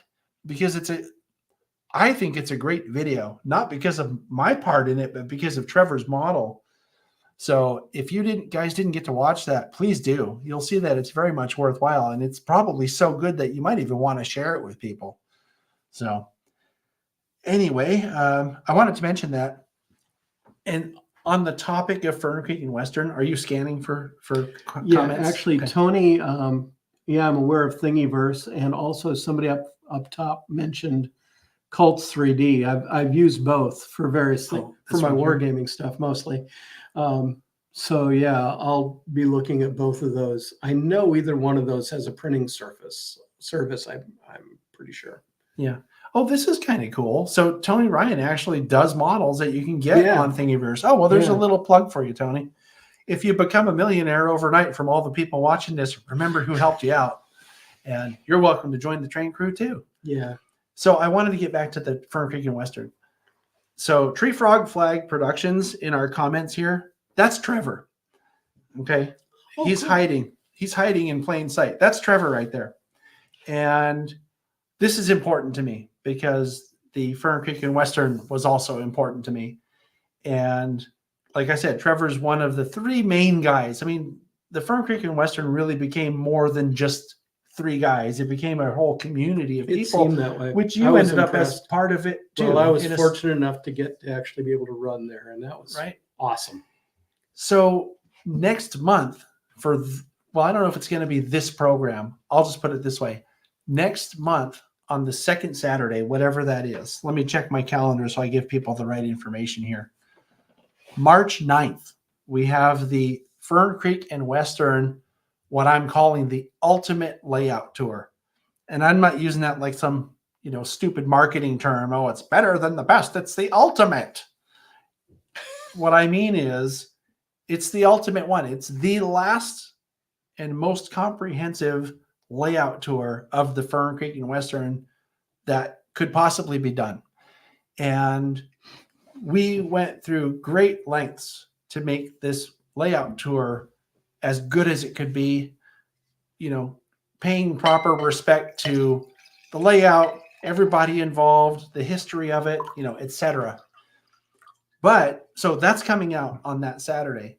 That evening, the same evening, March 9th, I believe the plan right now is to do it at 5 p.m. Pacific time. I'm going to have Trevor and Paul.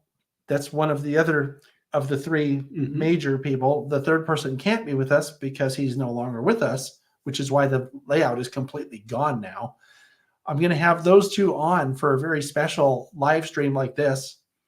And we're going to talk about the Fern Creek and Western and what it meant to people, and kind of as a final send-off because, this chapter of the Fern Creek and Western is over. Really, it's been over, but I kind of think that we've been hanging on to it. Can I ask now, are the bits and pieces going anywhere?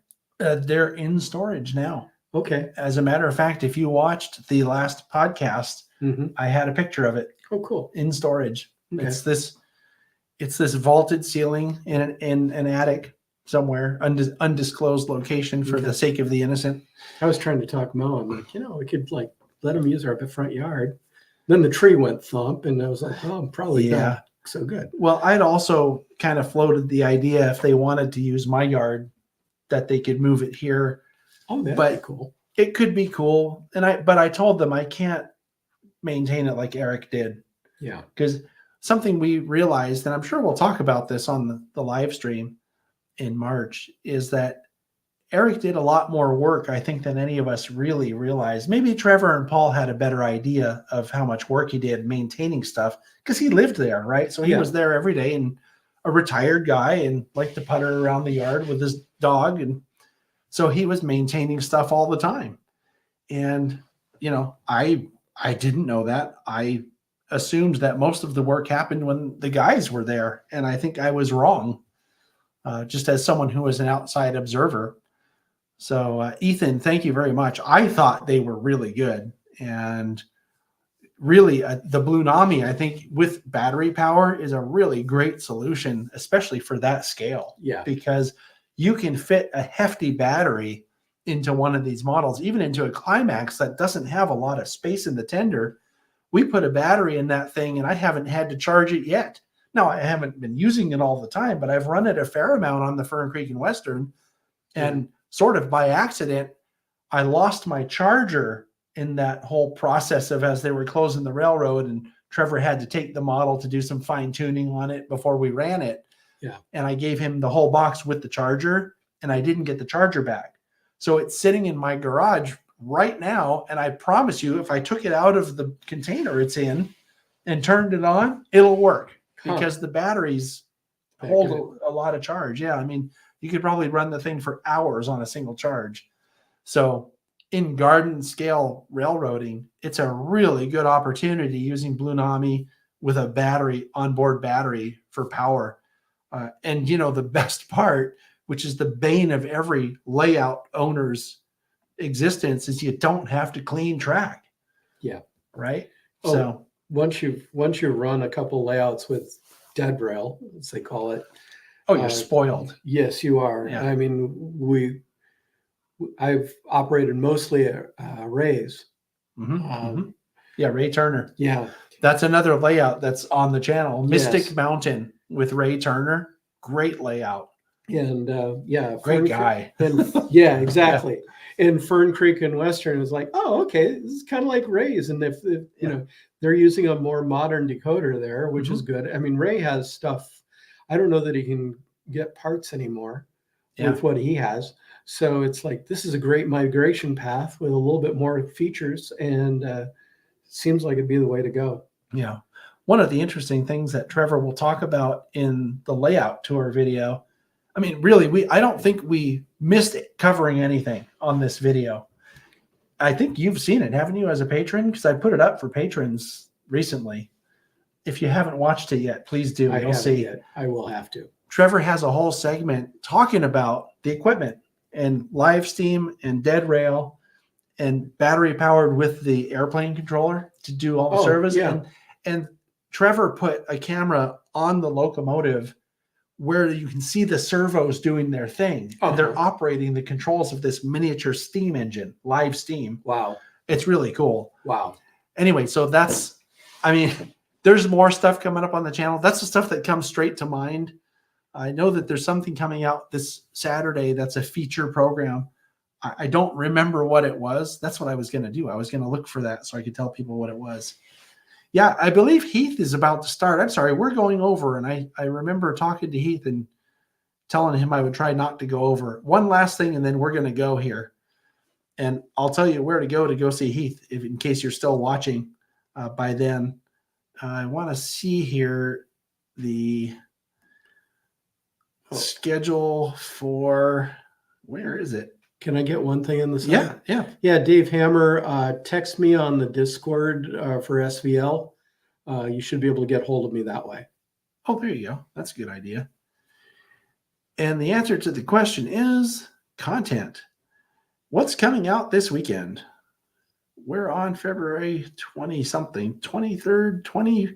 Oh, speaking of the Fern Creek and Western, it's the Fern Creek and Western final live steam up coming out this Saturday at 9. So anyway, that's it. We're going to go. If you'd like to join Heath's Heath's stream. Try saying that fast. Heath's stream. It's There like we when go. it's Okay, like go when ahead. it's like when I go to Seth's house and I say Seth's house. It's hard to say. Heath is Humanity Junction, where there's a C in brackets, so it's really Human City Junction, but it's called Humanity Junction. Go to Heath's stream, and we'll catch you all next time. Let me find our. Whoops. Thank you, everybody, for watching, and everybody else who's been on the chat. We appreciate that. And we're going away now. Bye. Bye, y'all.